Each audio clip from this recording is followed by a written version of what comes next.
Baik ya. Jadi kita mulai dengan materi-materi penelitian, itu hakikat, fakta atau realitas sosial dalam penelitian kuantitatif. Jadi saya dengan Bu Lina akan memberikan metode penelitian kuantitatif. Nanti setelah UTS, beliau dan metodologi penelitian kuantitatif ya. Baik.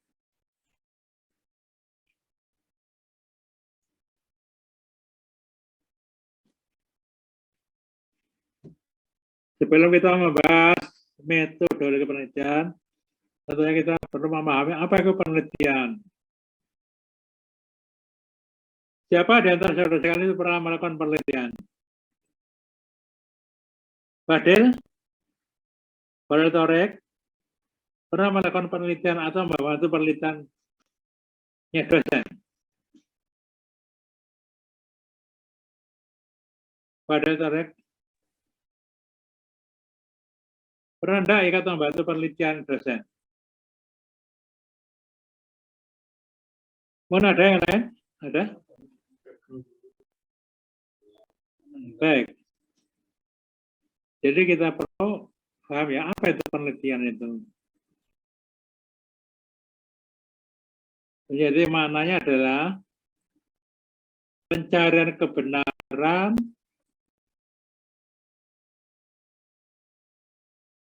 yang dilakukan secara cermat dan sistematik.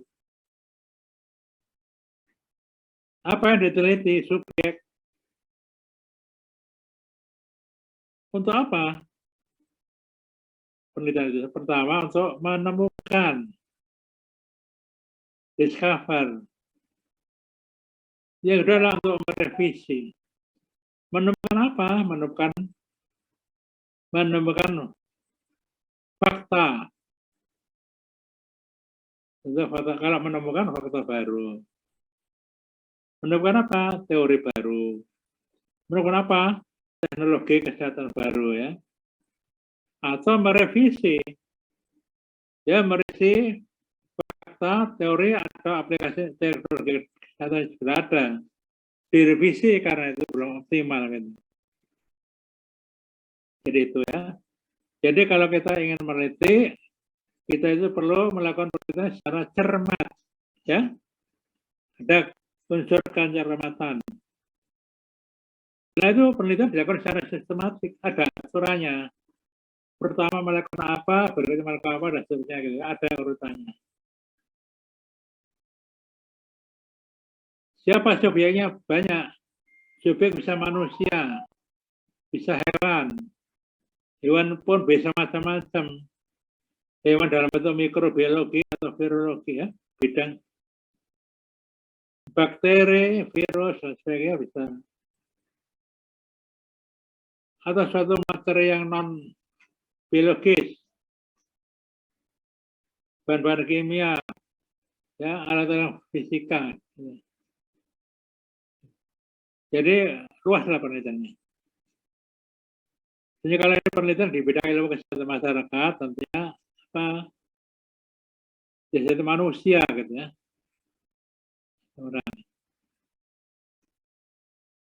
Baik, berikutnya. Jadi kata kunci dari penelitian apa? Kalau kita meneliti itu berarti mencari kebenaran. Untuk mencari kebenaran itu dilakukan secara teliti, cermat, dan sistematik, ada urutannya. Subjek nanti bisa manusia, bisa hewan, bisa tumbuhan, bisa itu organisasi, puskesmas, dinas kesehatan, atau benda mati. Untuk apa? Untuk menemukan, discover, atau revisi. Apa yang ditemukan dalam revisi adalah fakta atau fenomena, teori atau teknologi, ya, teks.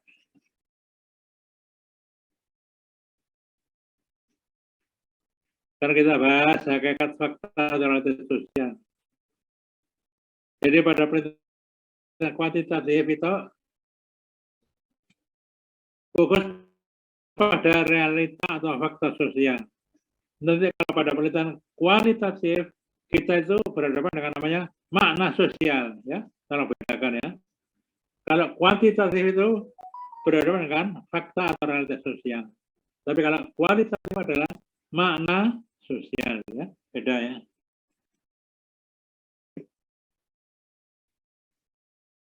Sekarang kita mulai dengan pencari kebenaran dan ilmu pengetahuan.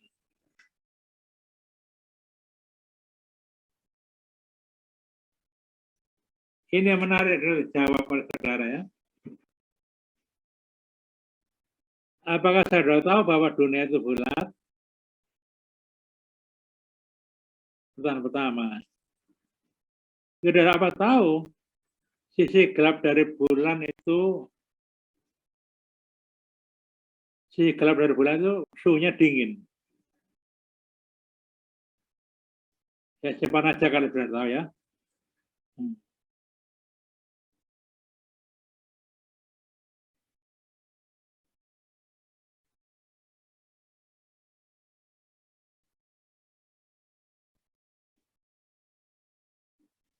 Kira-kira ini jawabannya bagaimana?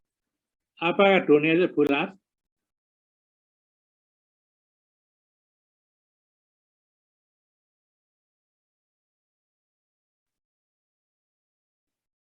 Apa dunia itu sebagai dataran yang luas itu? Kalau bumi ini, dunia ini bulat, gimana mau itu bulat? Sudah lihat kan itu? Ini kan bedanya bukan satu bidang ya. Tapi ada semacam apa steroid ya. Jadi coba kita lihat aja.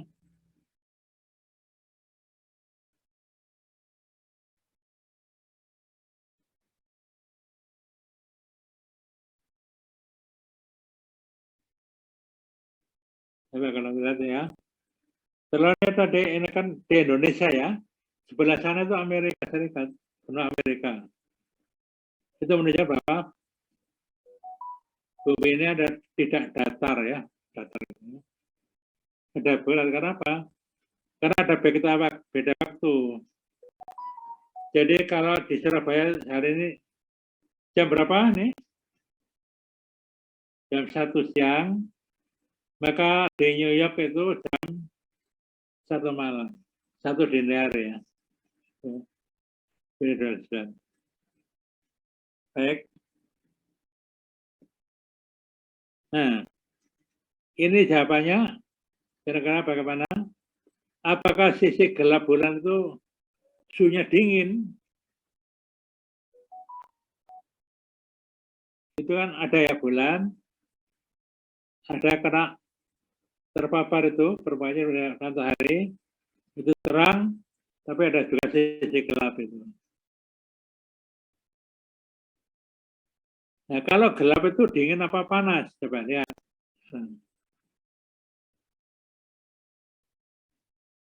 Orang yang berteduh di bawah pohon untuk menghindari terik matahari, bagaimana suhunya? Gimana Kirana?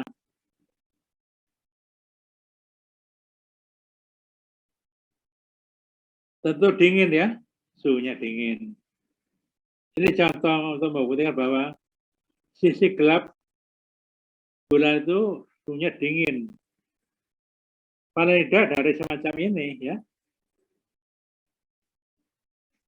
Kalau suhu dingin itu berarti akan artinya terhindar dari sinar matahari kan. Ini contohnya. Di bawah pohon rindang itu terhindar dari sengatan matahari, suhunya dingin. Itu kalau kita pakai common sense. Nah, tentunya kita harus tanggap ini. Saya tahu keduanya karena apa? Pertama, menurut cerita ayah dan ibu saya. Orang yang sangat saya hormati dan saya patuhi.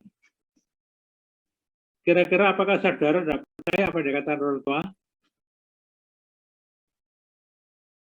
Kalau tidak percaya pada orang tua, nanti dia kata sebagai anak durhaka.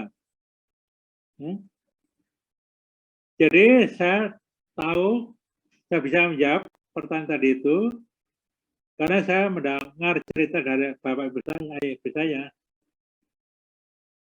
Dan saya mengatakan bahwa bumi itu bulat, sisi gelap dari bulan tadi dingin.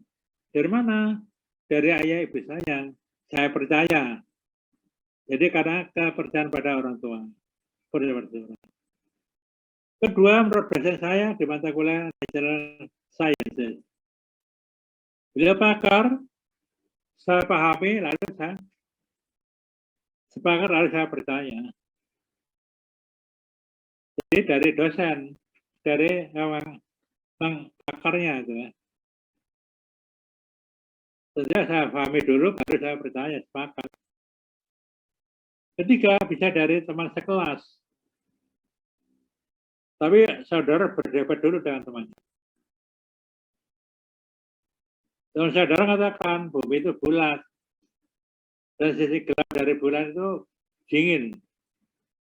Awalnya saya tidak percaya, tapi setelah saudara berdebat argumentasi, saudara memahami, lalu saudara menerima, saya sepakat.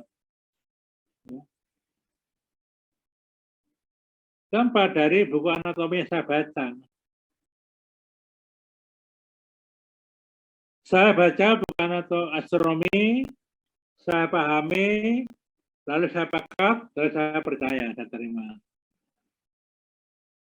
Dari acara National Geographic, saya melihat, saya memahami, dan saya sepakat. Itulah ya, cara mendapatkan pengetahuan. Ini belum menginjakkan ilmu pengetahuan, tapi pengetahuan. Ya.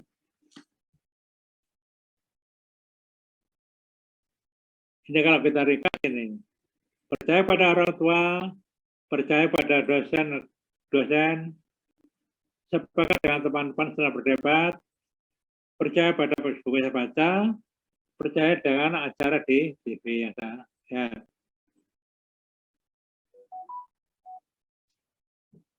Kemudian ada lagi nih, saya seorang astronomis. Saya melakukan pekerjaan astronomi sehari-hari. Saya mempercayai dunia itu bulan, dan saya gelap bulan adalah dingin suhunya. Jadi ini lewat pengalaman. Kalau tadi adalah lewat kepercayaan. Setelah berdebat baru percaya. Bisa itu langsung percaya karena orang tua, atau berdebat dengan teman dan sebagainya. Ini percaya pada tadi itu, pertanyaan tadi. Kenapa? Saya pengalaman dalam bidang astronomi. Dari pengalaman saya percaya. Berikutnya, nah ini. Saya seorang pakar astronomi. Sebagai tim peneliti NASA. Waktu saya mendarat di bulan, saya menjelajahi dengan kendaraan di bulan ini. Lalu saya menjelajahi sampai itu gelap, berarti kalau gelap kan jadi gelapnya bulan. Kemudian saya ukur suhunya. Ini adalah discovery, kegiatan penelitian. Karena langsung dengan fakta empiris. Menurut fakta empiris yang belum pernah dilakukan oleh penelitian lain. Saya betul-betul tanya, aku yakin, Ainul yakin. Gitu ya. Seperti ilmunya ya.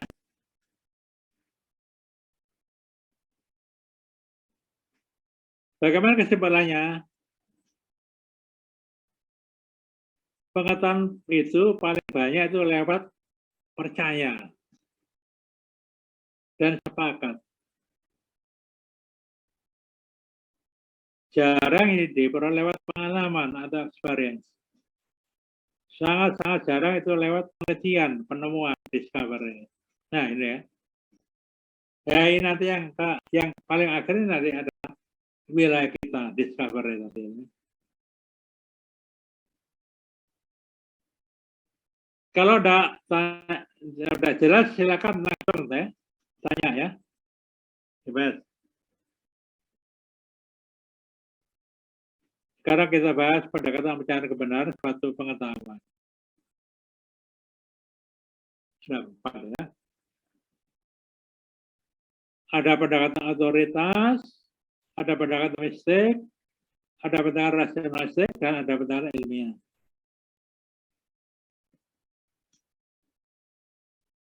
Pendekatan otoritas atau otoritas kewenangan. Tergantung siapa yang berwenang untuk memberikan suatu pengetahuan pada seseorang yang lain. Bisa itu orang bijak atau orakel, atau misalnya tradisi adat ada orang yang dituakan. Dia menyampaikan sesuatu tentang pengetahuan, lalu penggejar percaya, lalu penggejar dapat pengetahuan dari tokoh adat tadi itu. Bisa dari tokoh agama. Tokoh agama menyampaikan sesuatu, lalu yang mendengarkan percaya, kemudian itu dapat pengetahuan dari tokoh agama. Atau dari raja. Tradisi kerajaan raja itu menyampaikan sesuatu kepada masyarakat penduduknya. Penduduk percaya, lalu penduduk dapat pengetahuan dari raja. Sementara dari ilmuwan, seorang ilmuwan. Ini ada tradisi masyarakat ilmiah. Ilmuwan menyampaikan sesuatu, dipercaya yang mendengarkan, lalu mendengarkan memperoleh pengetahuan dari ilmuwan tadi.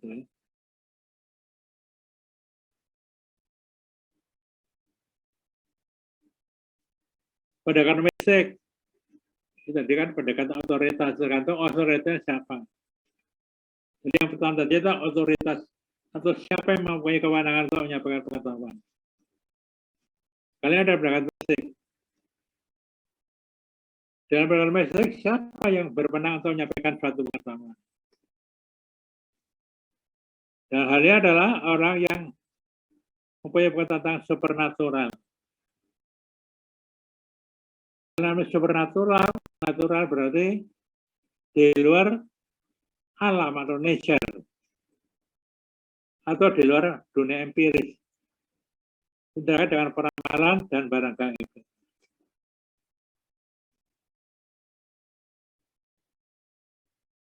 Contoh astrologis, ahli apa? Tolong bedakan antara astrologi dengan astronomi. Kalau astronomi itu masuk dalam ilmu fisika. Tapi kalau astrologis, itu orang yang ada dalam ilmu bintang-bintang itu, ya, meramal. Jadi orang yang mempunyai bintang Sagittarius, hari ini gimana nasibnya itu peramalan. Contoh ya, orang Gypsy meramal sesuatu lewat kartu bridge atau ahli barang gaib. Atau menggunakan medium. Ya. Dan medium sehingga itu menghilangkan roh jahat. Misalnya. Atau pemain kuda kepang kerusakan roh itu. Itu ada mistik. Dari tradisi mistik seperti di atas, seorang pengetahuan supernatural nyampe kepada masyarakat percaya, lalu masyarakat dapat pengetahuan dari pakar supernatural tadi itu. Nah, contohnya percaya pada bintang, astrologi, Gypsy meramal, kuda kepang tadi ya, atau pakai kemenyan dan sebagainya, seperti.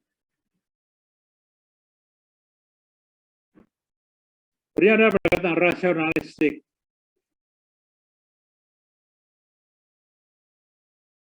Jadi harusnya ada paham dalam filsafatnya, school in filosofi atau paham filsafat.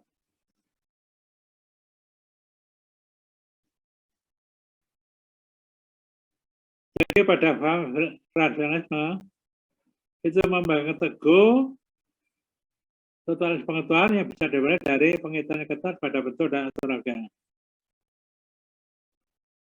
Jadi pengetahuan itu diperoleh dari olah logika, ya, olah akal.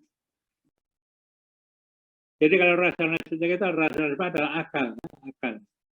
Jadi akal. Tentunya ada aturannya, itu namanya logika, ya.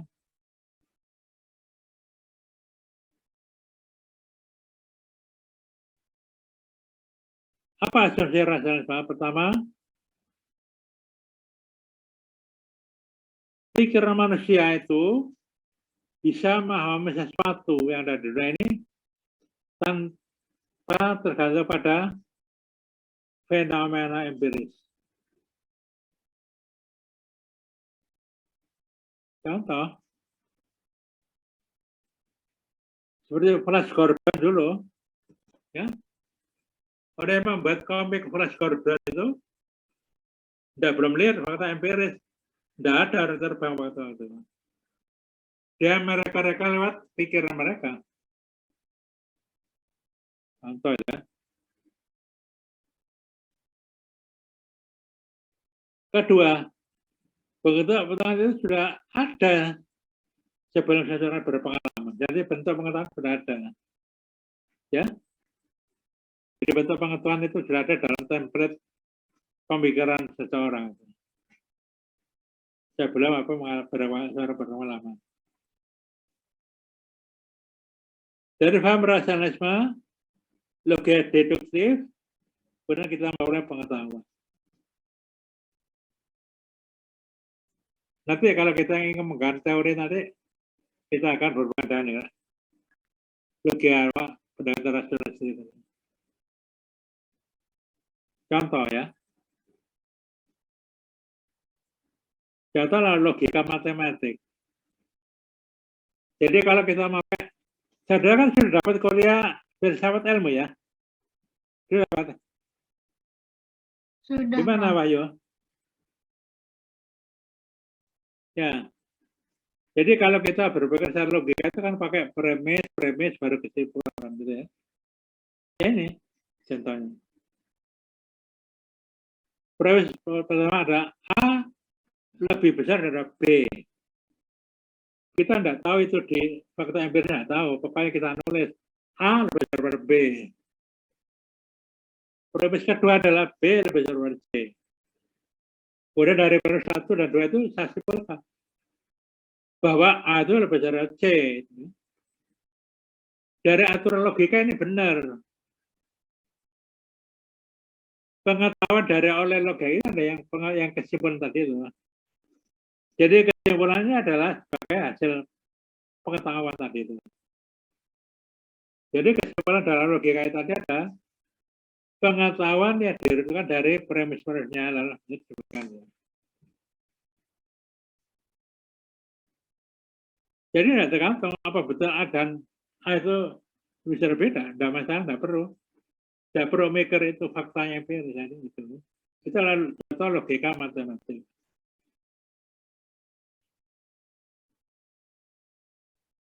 Contoh asumsi kedua.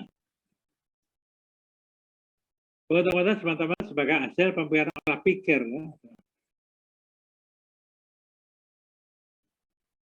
Contoh misalnya, pemikiran pertama, A itu berfungsi sebagai pemicu timbulnya B. A berfungsi sebagai pemicu timbulnya B. Nah, tulis A panah menuju B. Ya, itu. Pemikiran kedua, C berfungsi sebagai pemercepat atau katalisator proses dari A ke B. Nah, itu. Kita gambar. A, B, C itu katalisator. Ini kesimpulan pengetahuan saya peroleh dari pemikiran pertama, kedua saya memperoleh pengetahuan namanya pengetahuan tadi ini. Efek A pada B yang dipercepat oleh C. Itu ya, ini pengetahuannya. Jadi pengetahuan diperoleh lewat logika tadi itu. A memicu simbolnya B yang dipercepat oleh C. Nah, ini adalah logika rasionalisme. Tidak harus melihat fakta empiris, tapi olah pikir. Olah pikir. Ya, olah pikir itu benar sepanjang orang itu tidak gila gitu ya.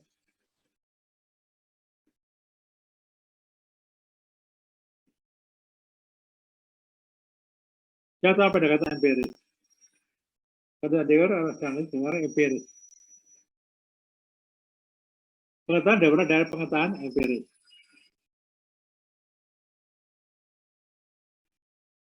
Seorang tukang batu berpengalaman bertahun-tahun untuk memperoleh perekat bata yang kuat kedap air. Dia nyoba. Makanya semen, pasir dan kapur dipakai 1:1. Terus coba terus sampai diberi campuran semen 3, pasir 2, dan kapur 1. Lalu diperoleh itu perekat yang kuat kedap air. Kemudian diberi secara empiris adalah campuran semen, pasir, dan kapur dengan perbedaan 3:1 sebagai perekat bata yang kuat dan kedap air. Itu empiris ya, pengalaman. Nah, kemudian ini pendekatan ilmiah. Pendekatan ilmiah itu menggabungkan rasionalisme dan empirisme.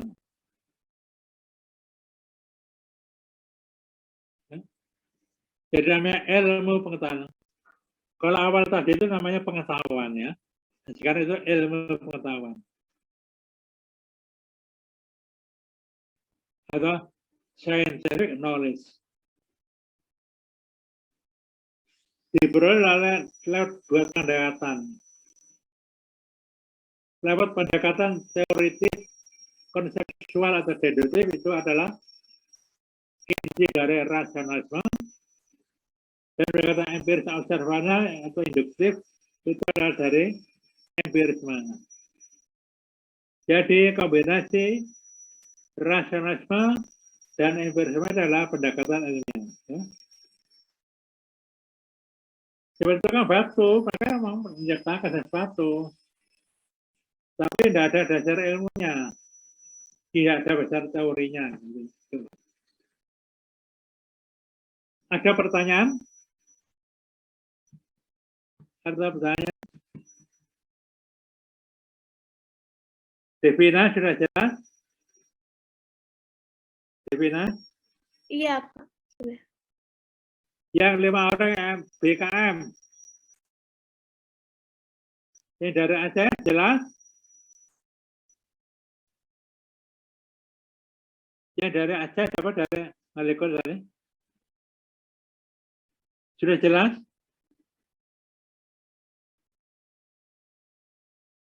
Itu namanya ilmu pengetahuan. Ya? Baik, kalau sudah jelas, saya lanjutkan. Hasil olah pikir manusia muncul namanya ide penelitian.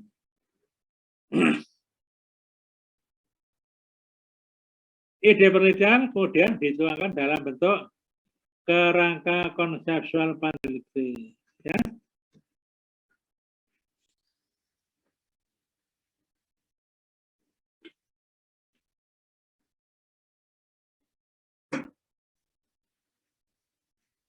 Ya.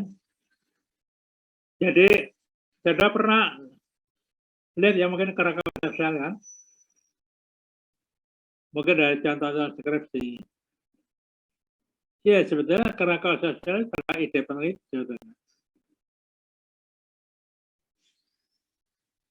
Jadi, hasil olah pikir manusia muncul namanya ide peneliti. Kemudian ide peneliti dituangkan dalam bentuk kerangka konseptual peneliti.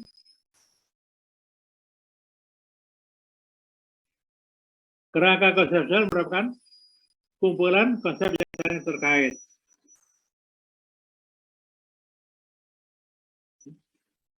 Itu penting ya. Jadi, kerangka konseptual adalah kumpulan konsep yang saling terkait. Saya tanya kepada saudara, yang di dalam kerangka konseptual itu ada enggak variabel? Terlarang? Yang tertuang dalam kerangka konseptual itu ada enggak unsur variabel?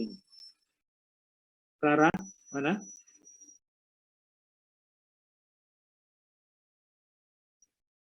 Muhammad Maliki?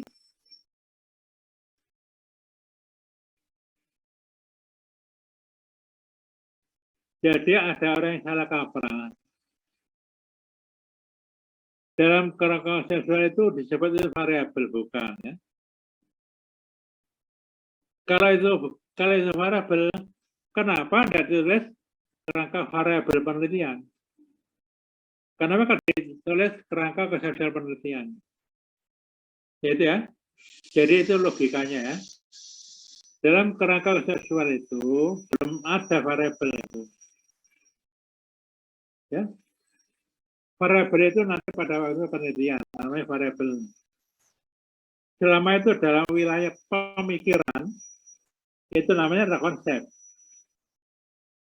Jadi konsep yang terkait itu adalah namanya kerangka konseptual. Oleh karena itu, kerangka konseptual juga disebut sebagai kerangka teoritisnya dari peneliti. Jadi teori yang dikonstruksi oleh peneliti itu namanya adalah kerangka konseptual. Itu sebenarnya gitu ya. Ya misalnya saudara S1 masih belum dituntut untuk kerangka konseptual sebetulnya itu. Ya boleh-boleh aja untuk latihan, tapi kayaknya belum saya ke sana sebetulnya. Ini penting ya. Dua konsep yang dihubungkan akan membentuk namanya proposisi.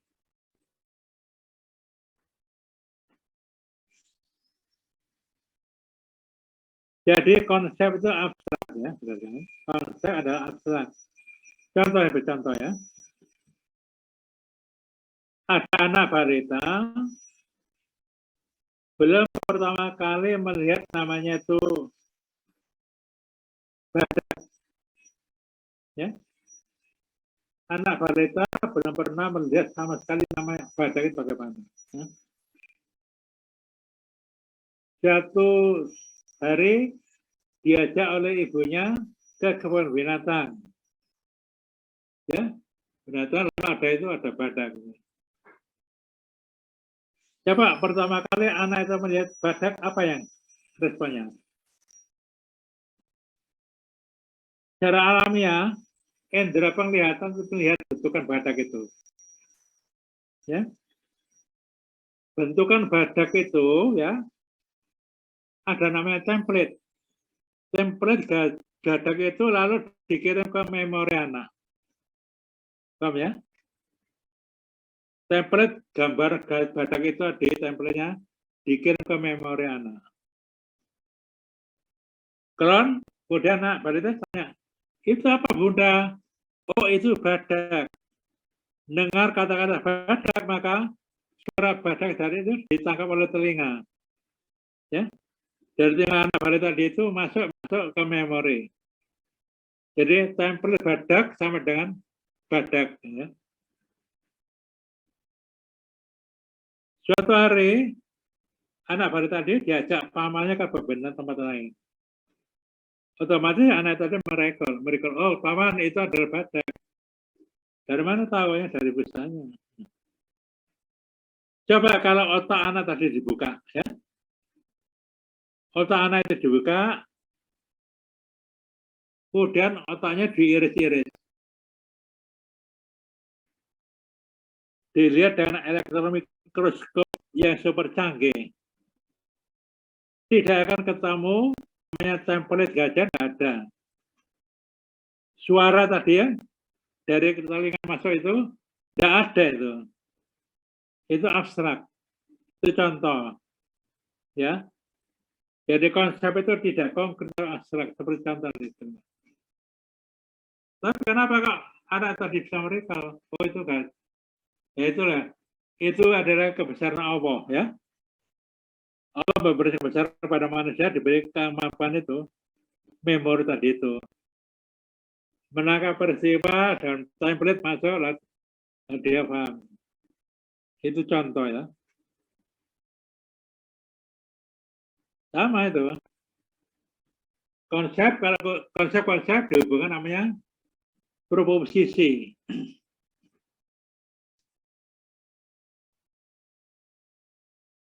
Jadi konsep A dihubungkan dengan konsep B. Itu menjadi proposisi. Dengan demikian kalau sosial ada juga merupakan komponen proses yang terkait. Contohnya. Nah, ini. Jadi ini ada 4 konsep ya, A, B, C, D, E. Masing-masing huruf ini ada konsep.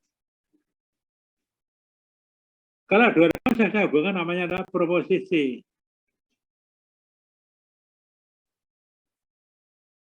Hubungan itu bisa dengan anak panah yang timbal balik atau satu arah. Jadi kalau A dan B itu anak panah dua arah, itu namanya adalah proposisi korelasional. Ya. B ke C itu panahnya satu arah. Itu ada namanya proposisi kausal, sebab akibat.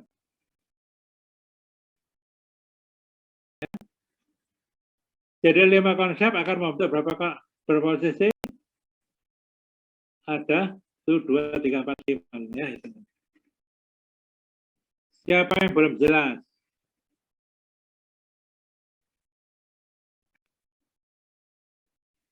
Jadi ini kalau saya satukan namanya adalah teori. Ya, cara mudah untuk memahami apa teori ini. Teori itu bisa komponen konsep yang saling terkait atau komponen proposisi yang saling terkait. Itu namanya teori. Karena teori itu mempunyai 2 fungsi. Fungsi pertama adalah fungsi untuk menjelaskan atau eksplanasi. Fungsi adalah fungsi untuk meramal, prediksi. Ya. Nanti kita bicarakan pada.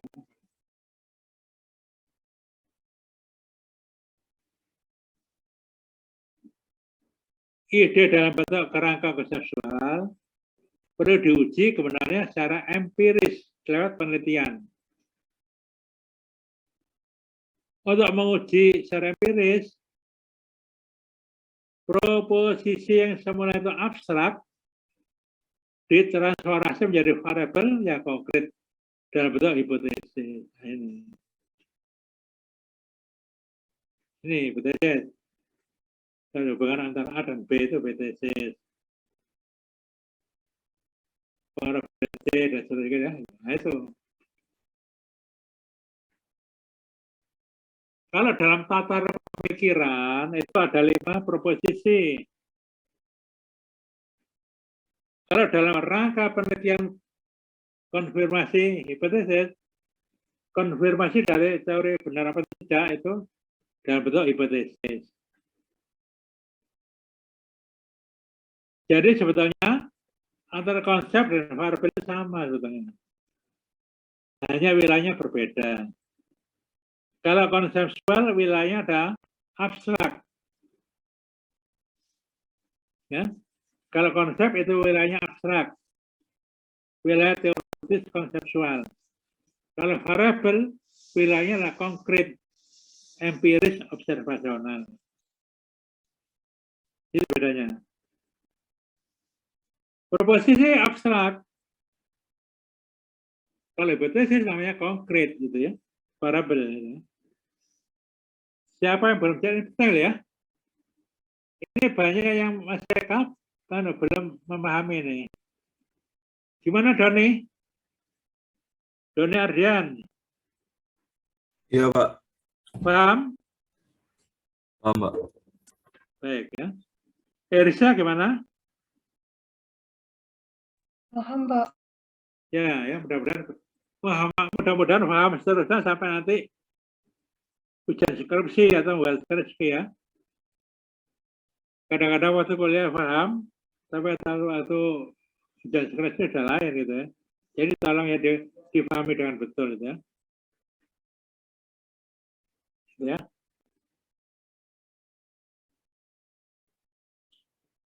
Kelima hipotesis itu diuji secara empiris. Bagaimana? Ya melakukan penelitian. Melakukan penelitian dengan memilih desain penelitian sesuai. Desain itu harus sesuai. Ngambil sampel individu yang sesuai. Individu yang diamati harus sesuai, harus betul. Siapa yang mengamati harus orang yang paham untuk mengamati.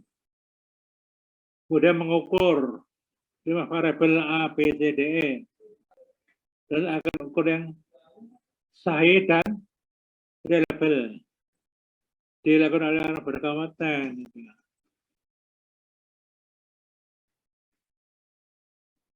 Harus mengukur variabel dilakukan nanti ujian sesuai. Kemudian lakukan pengambilan keputusan biasanya diterima dan ditolak.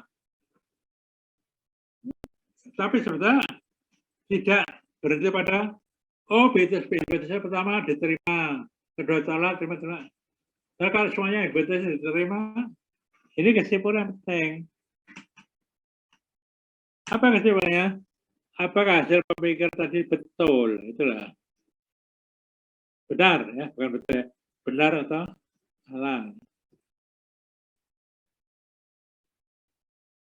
Ya, jadi ya. Jadi, kalau kita menguji hipotesis, itu artinya adalah menguji pemikiran peneliti yang tertuang di dalam kerangka konsensual. Itu intinya. Ya. Jadi tolong dipahami ya.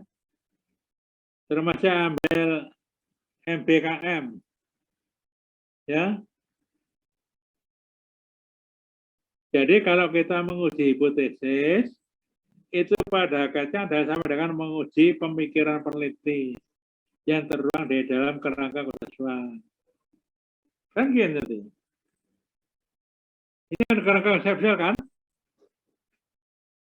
Ini berarti ada pemikiran peneliti. Apa benar ini? Nah, kita uji lah penelitian. Lalu diterangkan dari hipotesis. Kalau saya diuji dengan statistik, ternyata semuanya itu betul. Maka dikatakan bahwa, pemikiran peneliti adalah benar. Ya.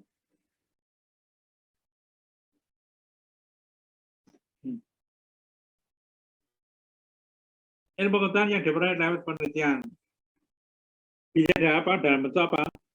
Bisa dalam bentuk teori. Baik itu teori baru atau teori yang dimodifikasi. Jadi teori lama yang dimodifikasi. Bisa pendekatan, bisa alat diagnosis, bisa model, baik itu pendekatan, alat diagnosis atau model baru atau yang dimodifikasi. Atau bisa itu fenomena baru. Saya beri contoh ya. Yang ketiga saya beri contoh ya. Kalau pertama sudah oke ya tadi ya. Teori seperti tadi itu. Contoh skema BCDE tadi. Kalau pendekatan itu model dan sebagainya. Alat diagnostik. Atau alat yang baru. Yang ketiga ini gini. Saya kira semuanya hadir di kuliah ini sudah pernah dapat mata kuliah biologi ya, betul ya? Ya. Dalam biologi saudara pelajaran nama sel, ya kan? Di dalam sel ada namanya sitoplasma. Dalam sel ada namanya inti sel. ada mitokondria, ada Golgi apparatus dan sebagainya, ada berbagai macam protein.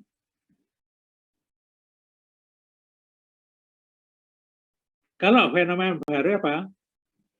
Saya menemukan protein baru dalam sitoplasma yang belum pernah dilaporkan dalam literatur manapun. Itu fenomena baru. Atau saya menemukan misalnya polimorfisme, ya,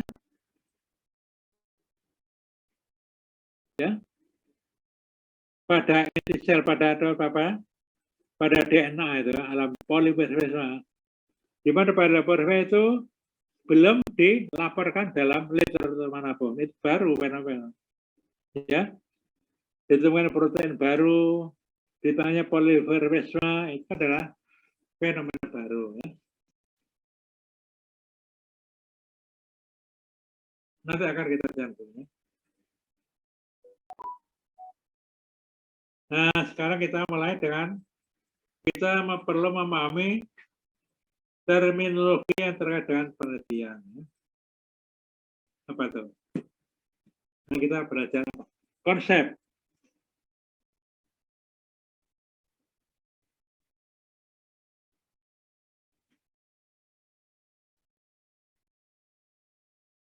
Dikatakan adalah orang berpikir itu melibatkan bahasa.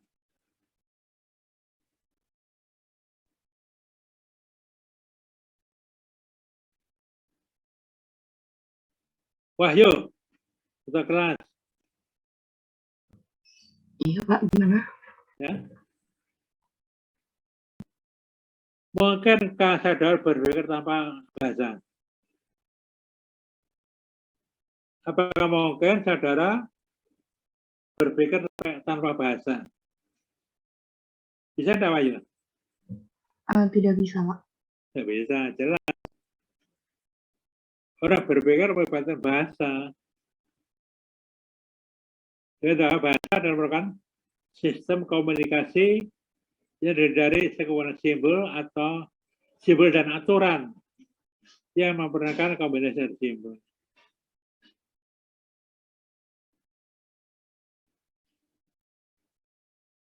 Jadi bahasa merupakan sistem komunikasi yang terdiri dari sekumpulan simbol dan aturan yang memperkenalkan kombinasi simbol. Contohnya, novel coronavirus causes COVID-19. Ada berapa simbol itu?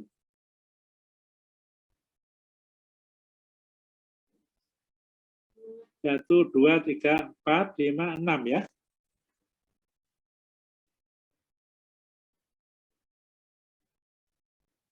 Sebenarnya bahasa novel. Novel itu baru, simbol baru. Lalu simbol corona apa mahkota? Simbol virus, materi DNA. Materi RNA tanpa DNA. Simbol COVID, punya karena coronavirus. Simbol 19 karena dibuat pada tahun 2019. Simbol. Dan aturannya ada aturannya. Kan tidak mungkin misalnya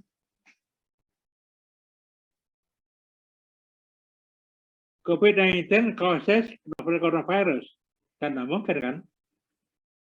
Apakah penyakit menimbulkan virus? Kan tidak kan? Virus menyebabkan penyakit itu. Itu namanya aturan ya. Jadi tidak bisa dibalik gitu aja. Jadi kalau gini ya, novel coronavirus causes COVID-19. Kita bisa merubah COVID-19 caused by novel coronavirus itu bisa. Tapi kalau COVID-19 causes virus kan tidak mungkin ya. Itu logikanya itu. Saya makan nasi. nggak mungkin nasi makan saya kan nggak mungkin. Itu namanya aturan untuk ngatur simbol urutannya itu. Contoh lain misalnya ada aturan yang mungkin kita menyusun simbol dari kanker payudara meningkatkan minum pil KB kan nggak mungkin. Yang minum pil KB menyebabkan kanker payudara gitu. Secara logika tidak benar ya.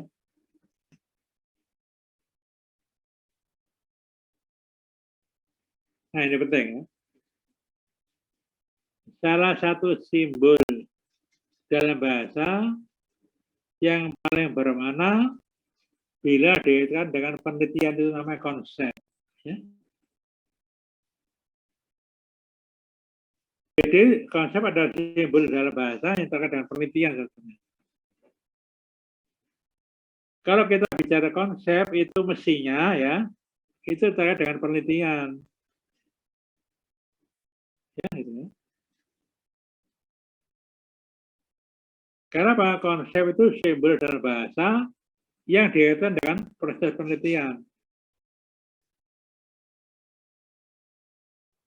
Jadi konsep merupakan simbol dalam bahasa yang terkait dengan penelitian. Kalau kita buat definisi ini, konsep adalah abstraksi yang merepresentasikan suatu objek, suatu ciri dari suatu objek, atau suatu benda tertentu. Ya. Contoh nanti anak balita melihat badak lalu diabstraksi, diabstrakkan gitu di memori anak tadi itu. Jadi konsep itu adalah abstrak, tidak konkret. Jadi kalau namanya kerangka konseptual ya abstrak, tidak konkret, bukan variabel. Kalau mengatakan variabel itu namanya salah kaprah. Belum waktunya mengatakan variabel pada konseptual. Belum waktunya mengatakan variabel di dalam kerangka konseptual. Karena konseptual itu adalah wilayah abstrak, teoritis konseptual itu. Ya.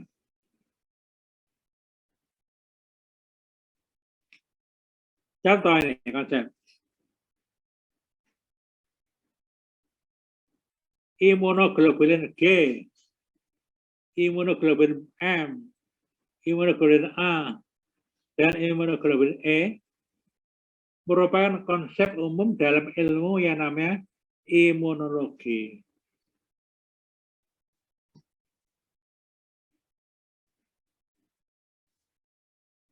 Karena itu, konsep itu dipakai untuk membangun suatu keilmuan.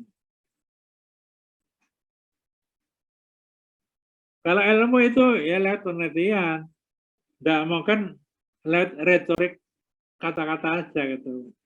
Ya. Host, agent, environment merupakan konsep umum dalam ilmu yang disebut namanya epidemiologi. Ginjal, ureter, vesika urinaria, prostat merupakan konsep umum dalam ilmu namanya urologi. Jadi imunologi, epidemiologi, dan urologi adalah ilmu. Dalam ilmu itu ada namanya konsep-konsep, gitu ya. Konsep umum. Gitu. Siapa yang belum jelas? Nabila, paham?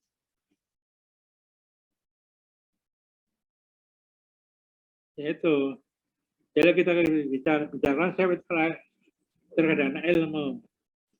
Ilmu dia terkait dengan penelitian.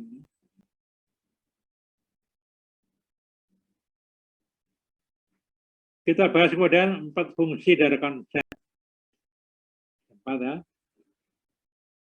Sebagai dasar komunikasi, sebagai mengantar pandang, sebagai cara untuk klasifikasi organisasi, keempat sebagai komponen dan teori. Ya.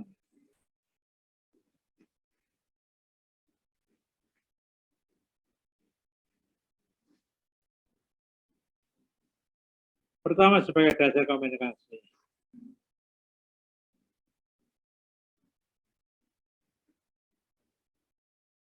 Contoh ini adalah nanti saudara ya. Saudara nanti pada waktu semester 7 ya. bertemu dengan pembimbing,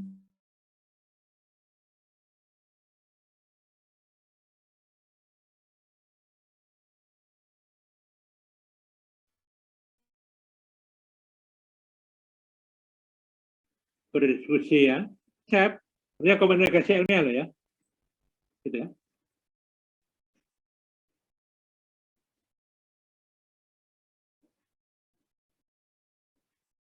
Ya.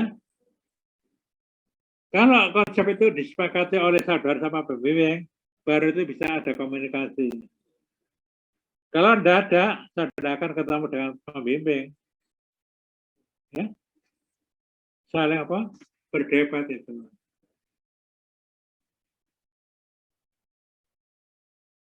Jadi komunikasi intelektual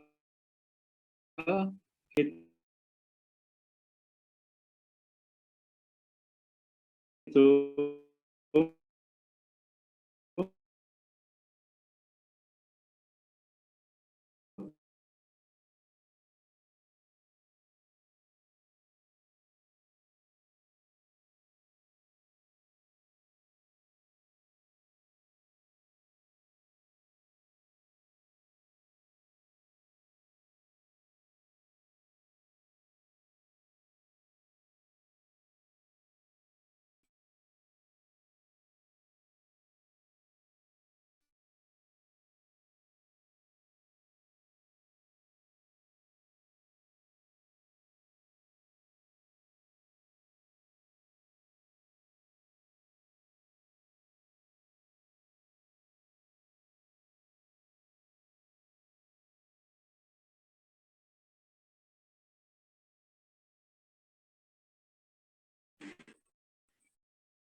mengatur dipandang. Jadi itu melihat fenomena. Ya. Contoh gini.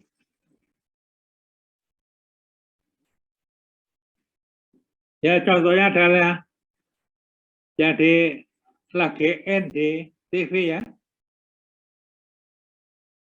Polisi tembak menembak itu ya. Nah, itu kan peristiwa kan. Polisi saling tembak menembak. Itu kan peristiwa kan. Peristiwa tadi itu dilihat dengan lewat konsep apa gitu. Ya. Paham ya? Ini contoh. Apalagi misalnya. Ya contoh COVID sekarang itu ya. COVID-19 kan belum sampai ke fase endemi kan. Kenapa kok berat-berat sampai endemi? Kasusnya baru masih fluktuasi naik turun ya. Fluktuasinya kasus baru COVID-19 itu diteropong dengan konsep apa gitu lah. Ya. Itu mengatur demand. Konsep penting. Jadi kalau kita melihat fenomena itu ya, teropongnya itu adalah konsep. Diteropong dengan konsep apa suatu peristiwa itu.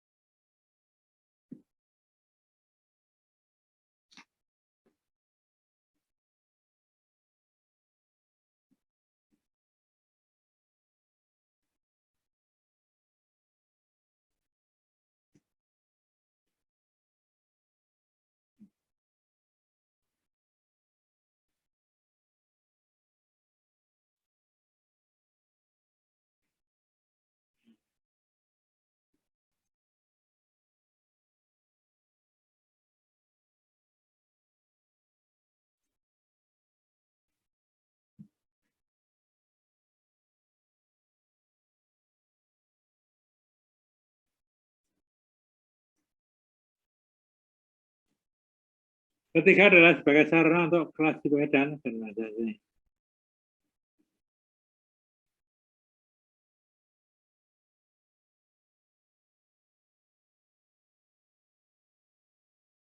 Contoh ini, nanti aja.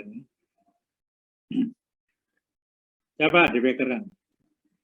Otak, jantung, paru, ginjal, limpa, lambung, dan seterusnya. Sama enggak? Antara otak dengan jantung sama enggak?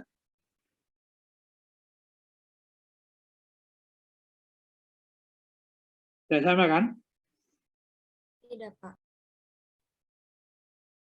Yang berbeda, konsep berbeda-beda itu bisa disatukan dalam satu namanya common konsep. Jadi kalau itu konsep sistem organ, semuanya masuk. Ya. Karena semua adalah organ, kan otak, jantung, paru, ginjal kan organ tubuh. Jadi kalau itu kita bicara konsep organ dalam, jadi semua tadi organ itu masuk dalam sistem konsep sistem organ. Satu lagi, berat badan umur, albumin, selenium, zinc merupakan konsep berbeda. Sama kan enggak? Beda kan? Berat badan menurut umur dengan albumin kan beda kan? Beda dengan zinc, beda dengan selenium. Tapi semuanya bisa disatukan dalam namanya common concept. Namanya adalah konsep status gizi. Nah, yang namanya sarana klasifikasi atau organisasi. Jadi konsep itu bisa untuk membuat klasifikasi. Ya, kita akan diorganisasikan gitu ya.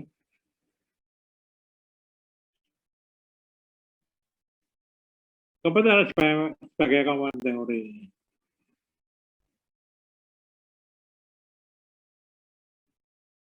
Sebagai komponen teori, konsep mempunyai fungsi menjelaskan fenomena yang ada saat ini dan meramal fenomena yang akan timbul di masa mendatang. Jadi teori itu mempunyai dua fungsi. Ya, teori itu mempunyai dua fungsi. Fungsi pertama adalah untuk menjelaskan suatu peristiwa.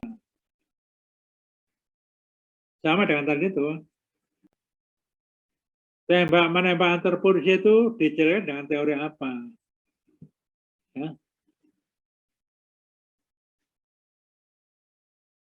Oh, tembak menembak itu menggunakan teori dijelaskan dengan teori apa? Teori koboi. Iya kan? Kalau koboi kan biasanya tembak menembak kan? Kan terkenal kan koboi kan duel itu ya. Berhadapan lalu narik pelaku pistol gitu. Misalnya gitu. Dan juga bisa untuk meramal persidangan datang.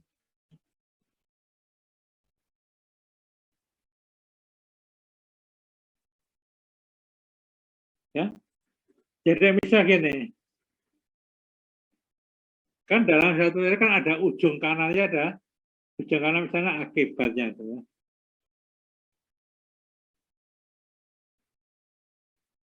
Contoh tadi ya, siklus A, B, C, D tadi itu. Ya. A, B, C, D, E ujungnya. Kalau A menyebabkan E ya. A menyebabkan E lewat A, B, C, D, E gitu ya. Lewat A ke B, B ke C, C ke D, D ke E kan lewat itu ya. Nah, ini.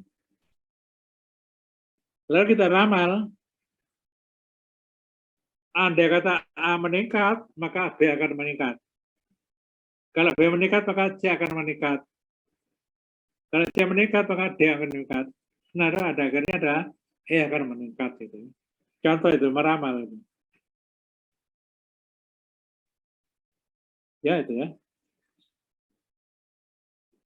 Itu namanya meramal. Karena barangnya belum ada. Kita ramal yang akan datang.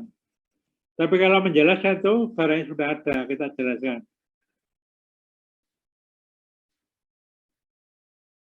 Konsep merupakan unsur penting dalam teori karena konsep menentukan bentuk dan isi teori. Ya, tadi itu.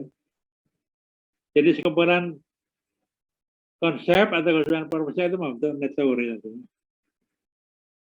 Contoh, konsep interleukin 1, TNF alpha, series protein menentukan bentuk dan isi dari teori informasi.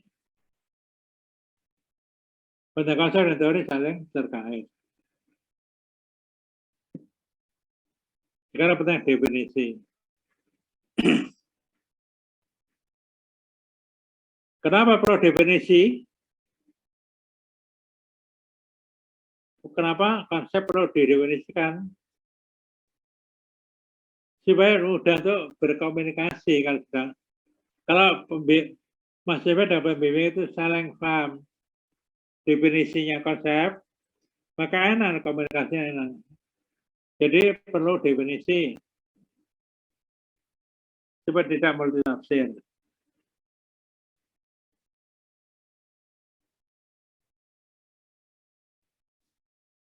Jika konsep mempunyai fungsi sebagai alat komunikasi, sisi pengalaman, organisasi, dan teori, maka konsep itu harus jelas, persis, dan disepakati.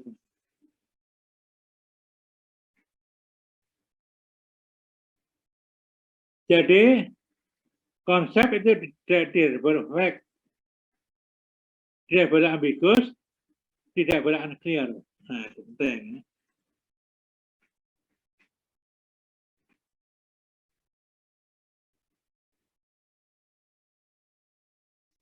Apa itu fact?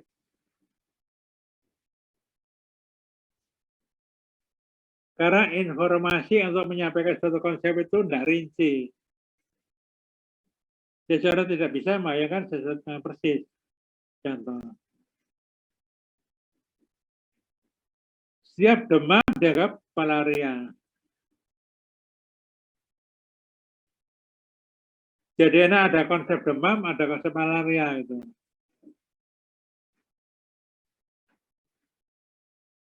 Apa kalau demam itu selama malaria? Kan tidak.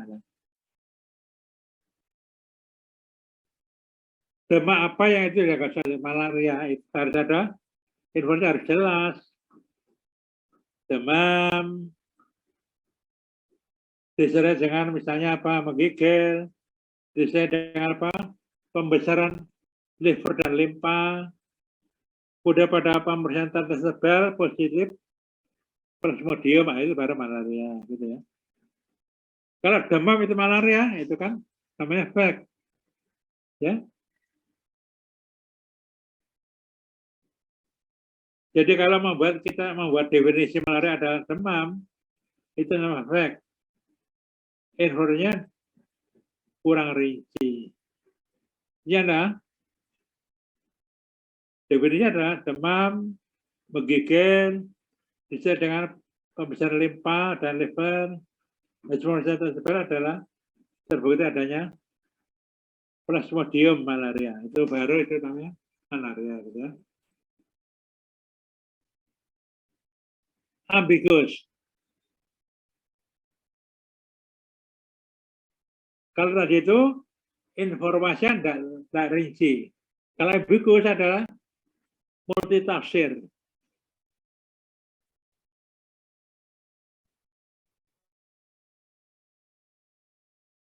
Kalau multitafsir repot, orang nggak bisa pilih.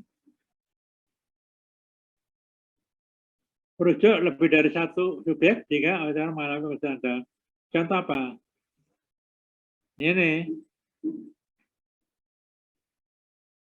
Case control study. Sebagai studi epidemiologi dan studi komparatif.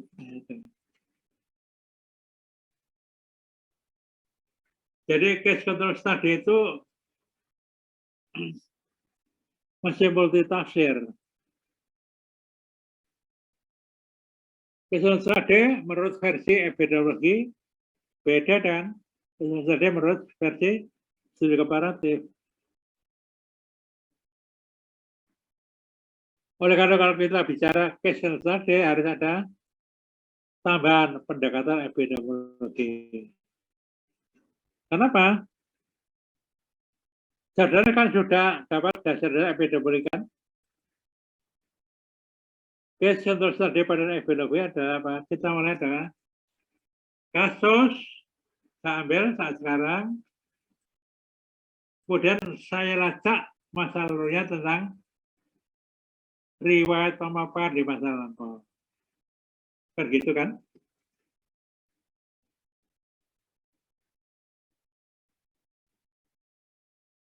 Itu namanya ada.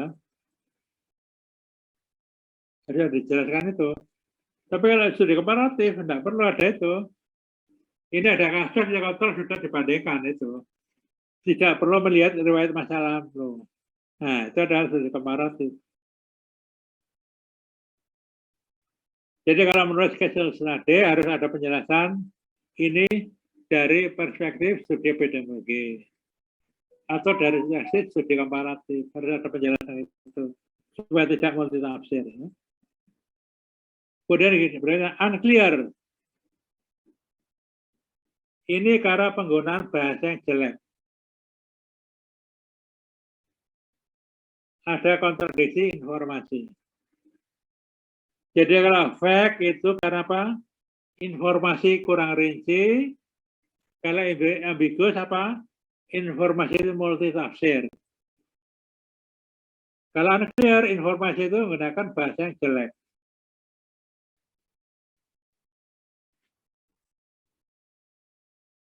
Contoh adalah least significant difference.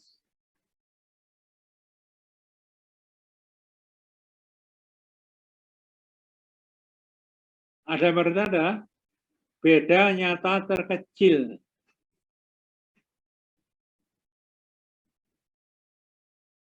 Terkecil least, beda difference, nyata dan signifikan. Nah itu artinya. Jadi dia menggunakan kata-kata yang jelek sekali. Signifikan dianggap nyata. Saudara tahu kan sudah dapat pelajaran dasar statistik kan? Kalau kita bicara signifikan itu ada alfa kan, alfa dan beta. Alfa error. Mana signifikan ada terkait dengan konsep ketidakpastian. Uncertainty. Jadi kalau uncertainty ya tidak nyata, ya. Di mana nyata berarti pasti, sedangkan mana berarti tidak pasti atau probability gitu ya. Itu ya. Oleh karena itu konsep perlu didefinisikan hindari unclear, ambiguous dan fake itu.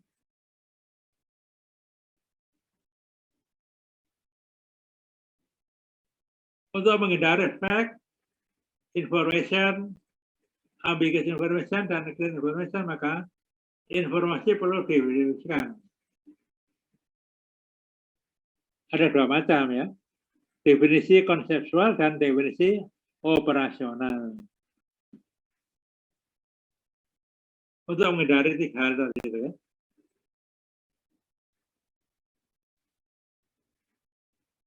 Ini contoh.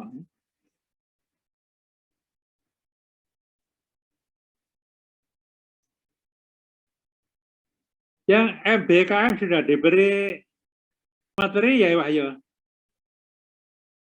Wahyu? Mana Wahyu? Oh budaya, oke ya. Contoh ini ya. Ini ada level teori, ada level penelitian.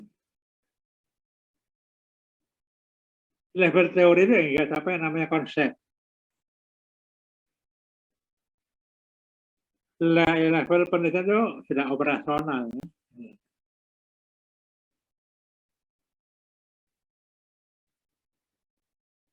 Pertama level konsep, contohnya konsep status gizi. Lalu konsep status gizi ada beberapa komponen, namanya komponen konsep. Konsep status gizi terdiri dari beberapa komponen, yaitu berat badan menurut umur, hemoglobin dan seterusnya ada. Contoh aja.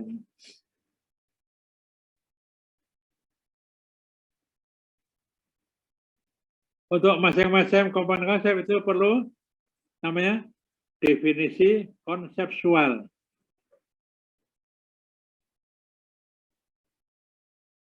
Yaitu apa? BBO apa itu? BB per O. O itu berat badan dengan mempertimbangkan umur. Apa itu hemoglobin? Sama Hep yang berkaitan dalam protein globin.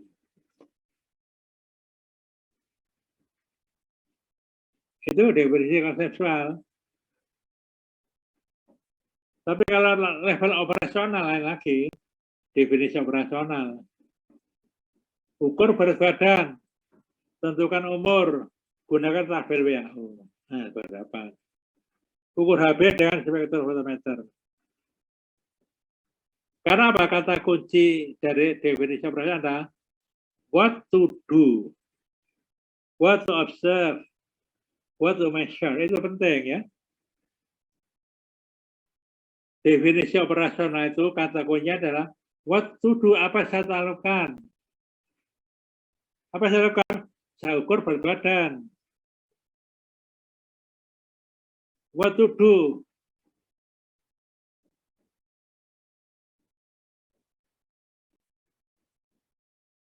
Tentukan umur. What to do? Lihat tabel WHO. What to do bisa ukur berat badan. Pada hasil ukur apa? What to measure, kita ukur dengan apa? Gitu ya. What to do, what to observe, what to measure. What to do-nya apa? Saya suruh seseorang itu menggunakan baju seminimal mungkin tanpa alas kaki. What to do kan? Kemudian saya suruh yang bersangkutan berdiri tegak lurus di atas timbangan. What to do? Timbangan sebelum tadi itu saya kalibrasi. Titik nolnya saya titik nolnya saya itu pasang, saya style gitu ya.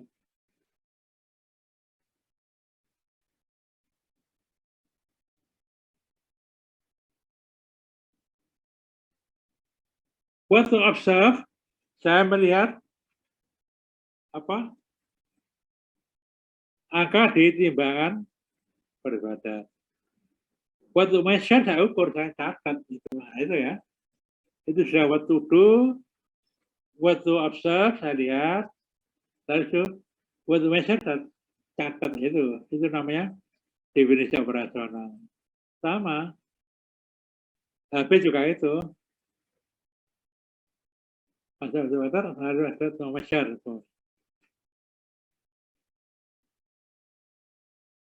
Itu operasional. Lalu level observasional. Measure berat badan dan umur dalam tabel WHO. Ambil darah, masuk job, masukkan spektrometer. Ya, itu adalah namanya. Ini operasional, ini kalau ini konseptual.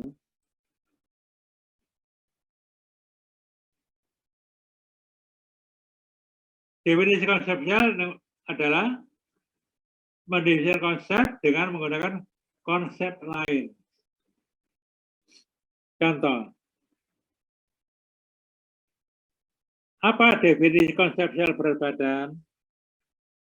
Definisi konseptual berat badan adalah berat badan adalah massa tubuh dengan memperhitungkan gravitasi. Itu namanya definisi konseptual. Kenapa? Saya mendirikan berat badan dengan menggunakan konsep massa tubuh dan konsep gravitasi. Dalam hal ini, konsep berat badan didefinisikan dengan menggunakan konsep massa tubuh dan konsep gravitasi. Ini belum operasional. Sekali lagi, hemoglobin adalah bahan pengangkut oksigen yang dari hem dan globin. Dalam hal ini, konsep hemoglobin didefinisikan dengan menggunakan konsep hem dan konsep globin. Gitu ya. Itu masih namanya definisi konseptual belum operasional.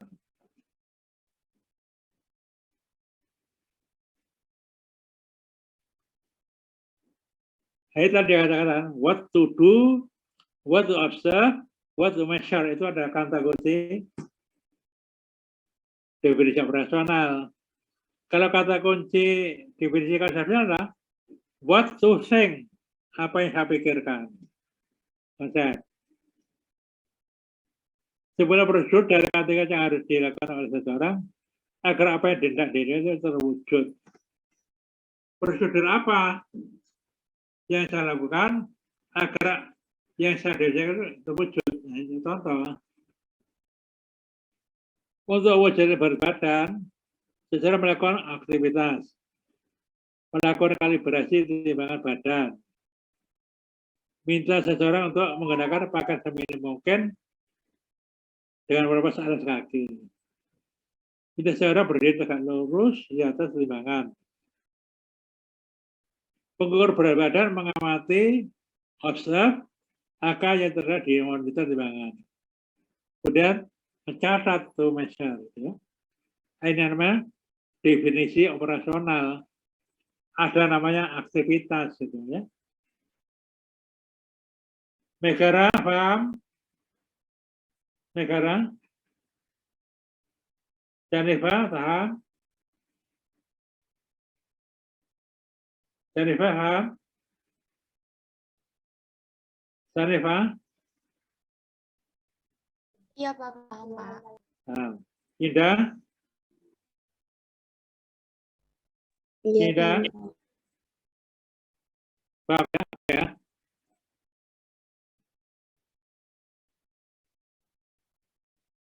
Divisi operasional menjembatani level teori sosial dan empiris observasional. Kata kunci divisi operasional adalah what to do, what to observe, dan what to measure. Ya.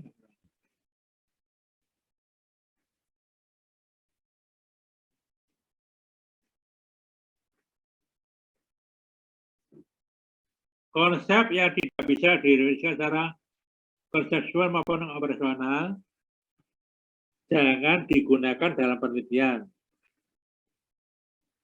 Kenapa? Karena nanti bisa dilakukan verifikasi. Ya, itu yang penting ya. Nah, sekarang kita ambil hasil teori.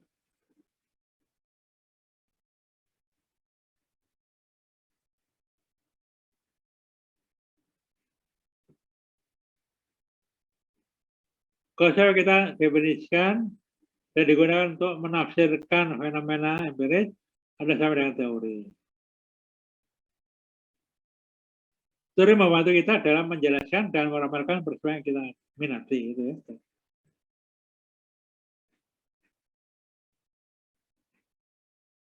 Ingat bahwa theory makes intelligent practical decision. Jadi pengambilan keputusan yang cerdas itu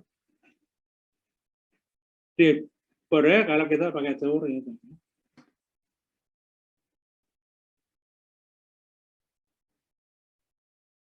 Kita bahas aksioma. Apa itu aksioma?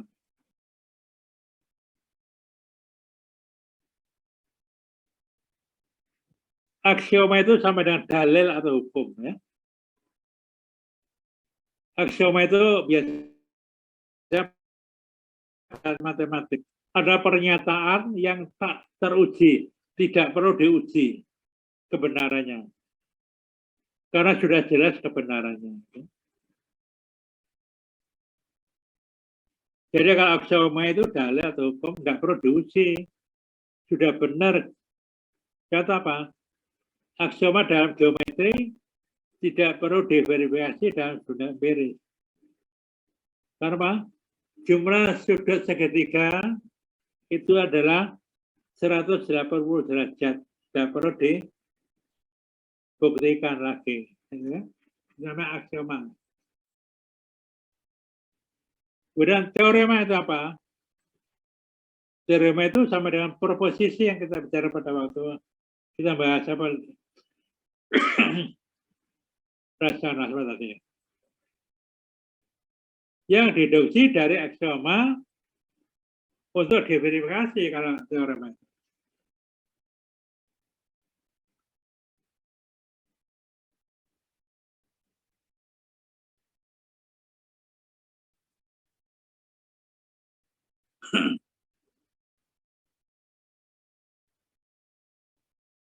Nah, kalau teori itu berlaku dimanapun dan kapanpun, maka itu akan menjadi hukum atau dalil. Atau kalau dalam matematik namanya aksioma.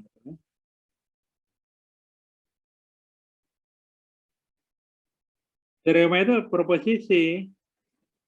Kalau proposisi kan perlu pengujian kan. Seperti pengujian proposisi juga secara logika kan ada premis 1, premis 2, lalu kesimpulan ya. Itu.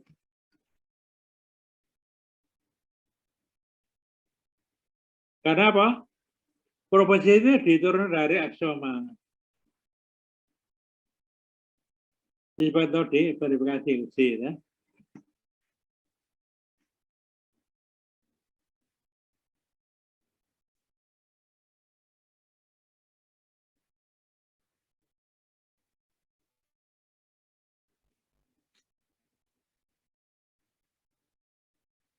Udah kita bicara model ya.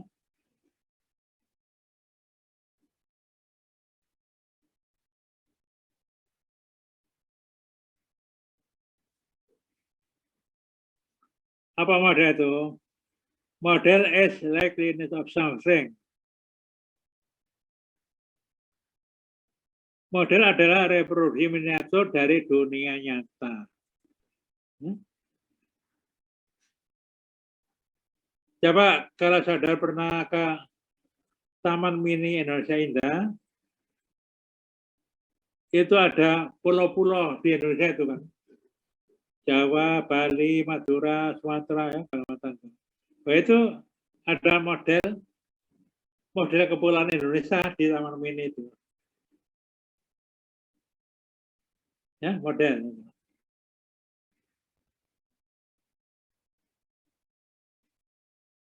Dari model nanti itu kita bisa membuat simulasi. Kalau misalnya itu Gunung Merapi itu meletus, gimana tumpahnya itu bisa dimodelkan di dalam tadi tahun ini. Andai kata itu dilengkapi dengan teknologi modern ya. Ada Gunung Merapi buatan ya. Itu untuk eksploitasi kalau. Tapi itu paling tidak itu adalah contoh ya Taman Mini Indonesia Indah itu adalah bentuk mini dari Indonesia.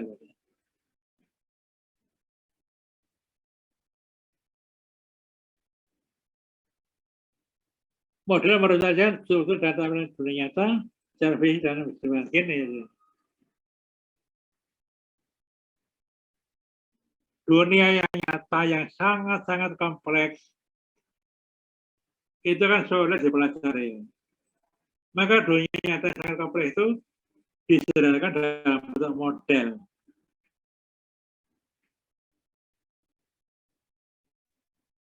Ya, model itu.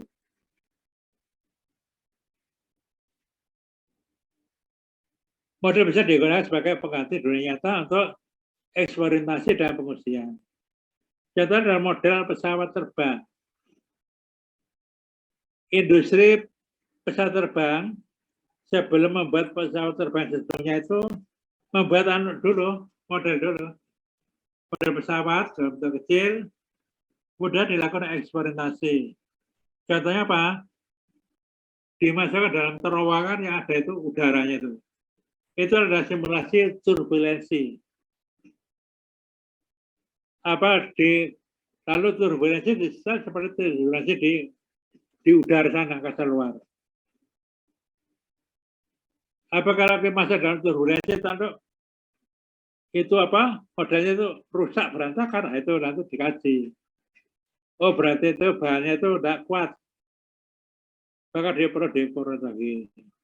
Coba lagi sampai kuat. Ya demikian maka model dengan spesifikasi tadi itu kuat menahan turbulensi udara di angkasa luar di udara itu untuk eksponensi dan pengungsian.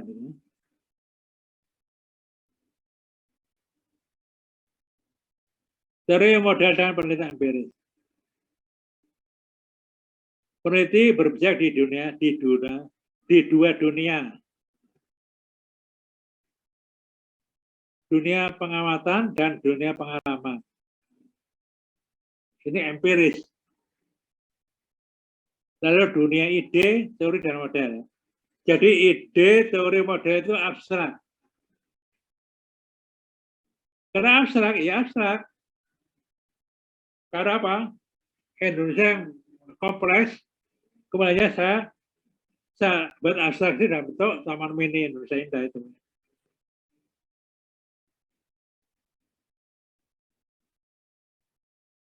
Untuk menegakkan hubungan yang sistematik antar kedua dunia, kita perlu mendekatkan tujuan dari ilmu pengetahuan tadi. Jadi ada dua dunia itu.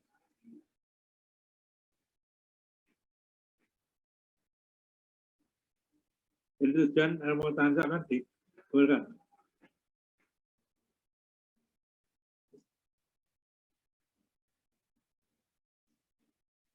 Paradigma.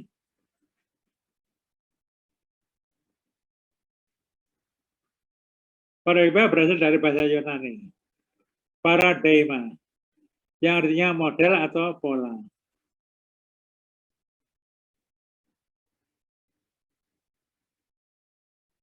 Dalam pengertian filsafat, paradigma adalah suatu pola pemikiran atau sekelompok asumsi yang melatar belakangi yang dianggap benar atau taken for granted. Jadi kalau pengertian paradigma adalah pola pemikiran atau sekelompok asumsi.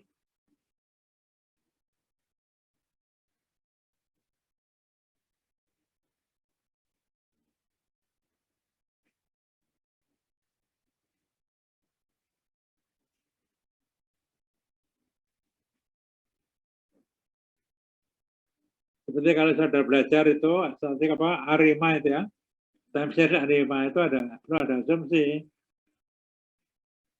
Kita bisa menggunakan arima, time series arima, kalau bisa itu ada efek musiman, efek cyclical itu ya, tidak ada itu. Artinya stabil, baru time series arima gitu. Sama itu asumsi lah. Kalau dengan regresi, kita akan dengan regresi linear ganda kalau itu kan asumsi pertama. Data skalanya interval rasio 2 distribusi normal. 3 variannya ada stabil dan seterusnya gitu. Itu adalah asumsi. Itu adalah paradigma pola pemikiran untuk regresi linear ganda. Paradigma adalah model dasar yang mengorganisir pada kita saja dalam sesuatu. Jadi paradigma adalah model dasar untuk pola pemikiran untuk sekelompok asumsi yang mengorganisir pandangan kita dalam sesuatu. Apa itu?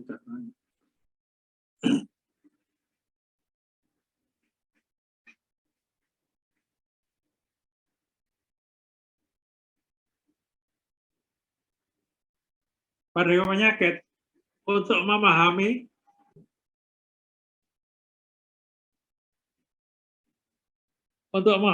penyakit itu apa sih itu, kita perlu ada model dasar.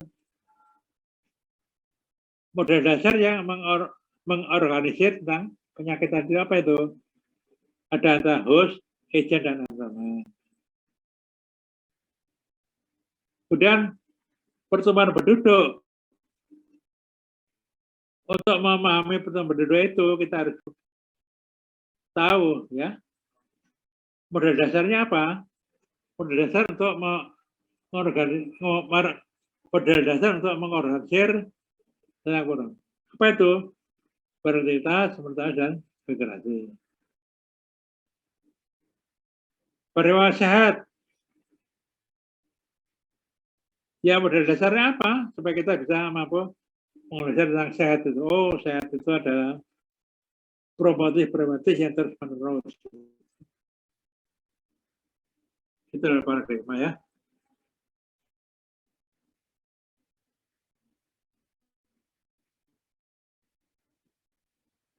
Nah, sekarang yang terakhir adalah saya bicara bedanya penelitian kuantitatif dan kualitatif. Apa bedanya? Ini ya. Penelitian kuantitatif adalah fokus pada realita atau faktor sosial.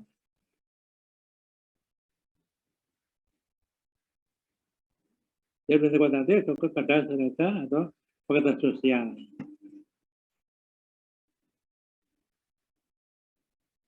Jadi kalau kualitatif ada makna sosial.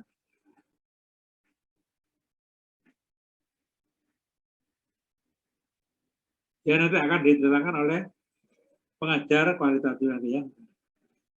Tapi paling enggak, saudara harus sudah bisa membedakan.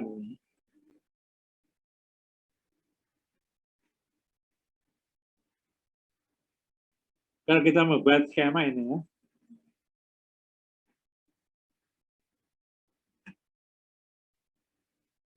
Perbedaan antara penelitian kualitatif dan kuantitatif.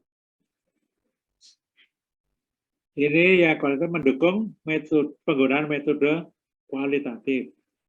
Ini mendukung penggunaan metode kuantitatif.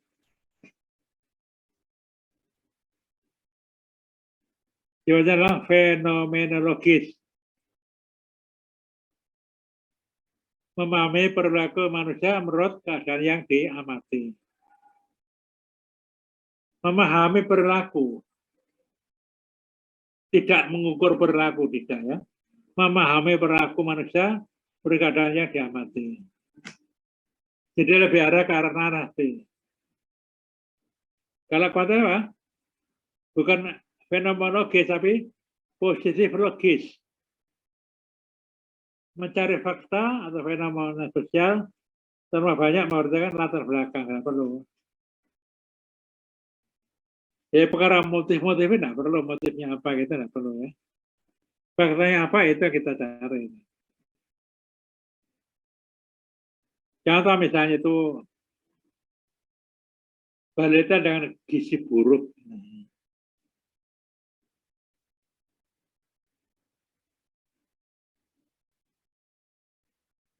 Kalau fenomena adalah memahami perilaku anak dengan gizi buruk bagaimana, diamat bagaimana saya itu. Oh cengeng, nangis macam-macam itu ya. Tapi kalau fakta beres, oh ini ya, rambutnya warna kemerahan, kurus kering, cekung ya. Ada penyakit ya, dari telinga keluar, ada otitis media, ada ingus dan sebagainya itu fakta. Kenapa itu jadi gizi buruk itu latar belakang tidak perlu. Apa latar belakangnya orang tua miskin tidak perlu. Faktanya apa itu yang dilihat. Positif logis. Kalau ini logis cuma lihat latar belakang. Ketiga apa? Observasi alamiah tanpa dikontrol. Ya kita lihat aja, dilihat aja. Waktu kita mengadakan pengamatan ya secara alamiah apa yang ada. Kalau kuantitatif dikontrol. Ukur hasil kita kontrol kan. Ukur berat badan ini hasil standar. Harus pakai alat. Orangnya harus dikondisikan, harus dikontrol. Itu ya contoh. Kualitatif itu fokus pada unsur memperhatikan subjektivitas daripada individu. Kalau ini objektivitas. Kelima, dekat dengan dasarnya, Pak. Orang melakukan penelitian kualitatif tidak perlu kuesioner.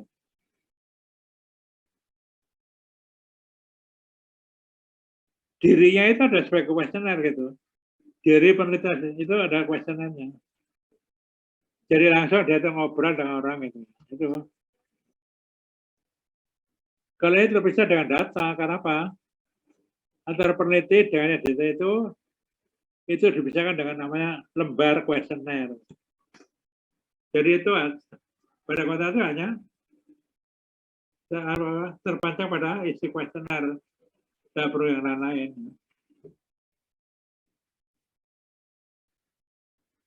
Ini berbaur, ini tidak berbaur.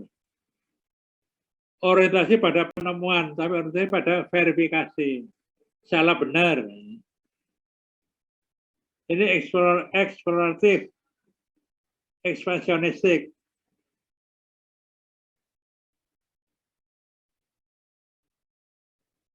Eksploratif ini konfirmatif. Ini ekspansionistik, ini reduksi. Kemana ekspansi? Gini. Pada kualitatif tidak perlu banyak-banyak yang diteliti. 1, 2, 3 cukup. Dari 1 ya 2 nanti diekspansi ke lebih luas orangnya. Tapi kalau ini tidak, dari populasi yang besar diambil sampel, ini reduksionistis.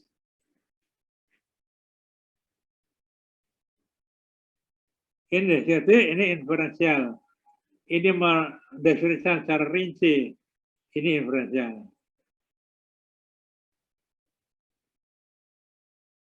Ini induktif saja, tapi ini hipotetik, induktif ada hipotesis, gitu ya. Jadi pada penelitian kualitatif tidak ada hipotesis, tidak ada sampel, ya, tidak ada populasi, yang adalah kuantitatif. Orientasi pada proses, tapi orientasi pada hasil. Hasil akhirnya apa faktanya kita baca. Data ditawarkan validasinya nyata, kaya dan mendalam. Ini penting. Nyata, kaya dan mendalam. Kalau kuantitatif tidak mungkin mendalam, tidak mungkin kaya, terbatas. Ya. Utamanya adalah reliabilitas. Beberapa validasi juga sangat perlu ya. Mata dapat diulang ya, kalau diukur. Kualitatif hasilnya tidak dapat digeneralisasikan, hanya studi kasus. Kepada kuantitatif dapat digeneralisasikan dari sampel ke populasi. Nah, misalnya. Asumsi pada kualitatif realitas yang dinamis. Ini adalah realitas yang statis. Kita hanya melihat waktu itu saja, waktu kita datang. Holistik menyeluruh.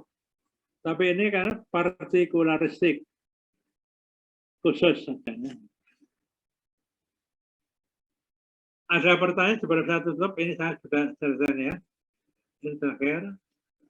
Nanti saya lanjutkan pada hari Senin depan. Ya. Coba nanti ini saya beri PR, cari di literatur ya.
Jadi tugasnya ada ini, coba.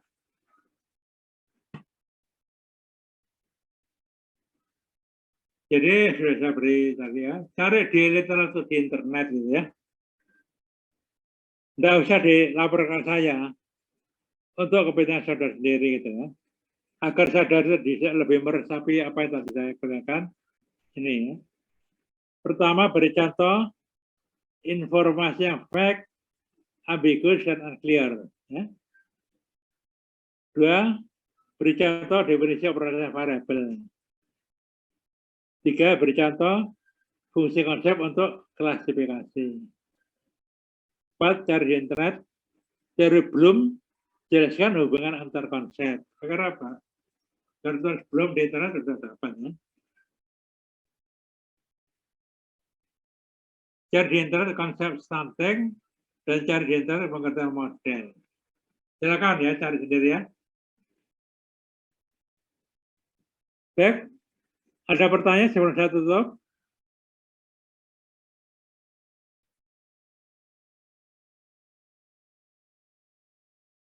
Kalau tidak ada, saya cukup sekian. Kurang lebihnya mohon maaf, nanti saya lanjutkan pada Senin depan ya. Kita akhiri. Assalamualaikum, selamat sore ya. Waalaikumsalam warahmatullahi wabarakatuh. Terima kasih, Pak. Warahmatullahi wabarakatuh. Terima kasih banyak, Pak. Terima kasih, Pak. Terima kasih, Pak. Baik ya. Oke, semuanya tetap sehat ya, semuanya sehat semuanya. Ya, Pak.